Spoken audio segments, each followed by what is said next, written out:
I'm Joe Barrington and we're here at the Allam British Open 2016. I'm being joined by former world number 1 Vanessa Atkinson and former world number 3 Simon Park. Now Parky, just starting with the men's, when the draw came out it was released quite late. Looking at those matches, I mean you're very excited. There's about at least 8 real humdingers in that first round. Yeah, humdingers is the word, Joe, you're right. It's been, looking through the draw, it's some of the closest matches I've seen in the PSA for a long time. On paper, we've got Greg Gauthier and Cameron Pilley on the glass court. Some of the matches, unfortunately, are at the university, which is we're not going to see on SQUASHTV, like Hesham and Mizuki, which is going to be a bit of a rip-roaring classic, I think. Some great skill on display there, but we've got Rosner, Max Lee, the return of Rami Shaw. I can't go through them all, but there's some fantastic matches. Very exciting. Now in the women's, the kind of strength in depth, those first round encounters are not so enticing. They're a bit more clear-cut, aren't they? Yeah, I feel like the lower tin has kind of opened up a bit of a gap between maybe the top 9 or 10 players and the rest. They've just adapted a little bit better to the changing conditions, but the top 8 are really close, so that is opening up the draw in terms of who can win events. But you're right, the first rounds haven't been quite as good in depth as the men's. Now going back to the men's, you've got the return of the mercurial Rami Shaw, which everyone in the squash world is immensely excited about, to have him at an event such as this, and also Gregory Gaultier, who sustained that dreadful ankle injury in the TOC.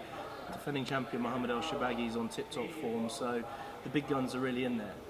They really are, and I think that's what makes it even more exciting. It's going to be so interesting to see Gauthier and Pilley. He's got an incredibly hard match first round against Pilley, straight in there at the deep end, but Rami Shaw's got a tough match against the Mexican Cesar Salazar, who had a 3-2 in the He's qualifying. He's a top 30 player. Top 30 in the world, he's a class act, so it's not going to be easy. Rami Shaw has to be playing well to get through that one, so yeah, it's going to be a great day of squash today.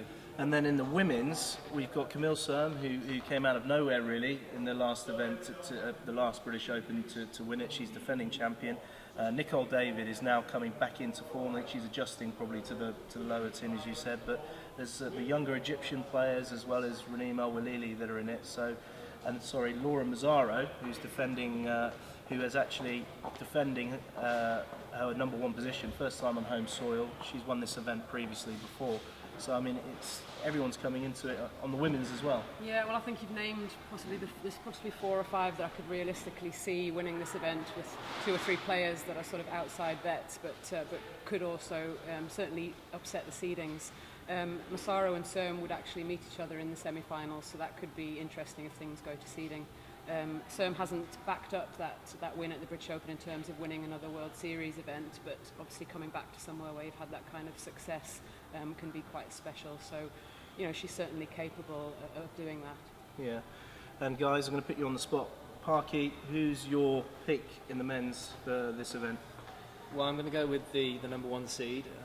Wouldn't say he's the overall favourite because there's so many other people that can do it on the day, like Rami Shaw, but I'm going to go with Mohamed El Shabaghi for the men's. You're going to go, right, okay. And I know you're quite excited, you were going to jump in. I was going to ask Vanessa, but I know you want to jump in on the women's as well. Well, I'm going to be helping with a bit of commentating with the women's as well, so I like to know what's going on, and I think Shabini, I think she's just a fantastic player. She's been close on a couple of occasions, and she's actually won in New York, so I think she's a class act, I think, Shabini this week.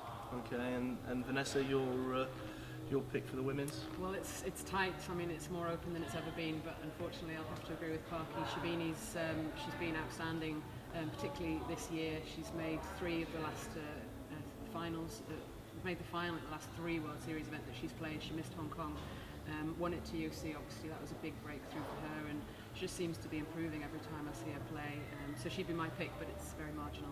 It is, and it's unbelievably competitive and really exciting for us, and we're going to enjoy commentating on the men's and women's for this British Open 2016.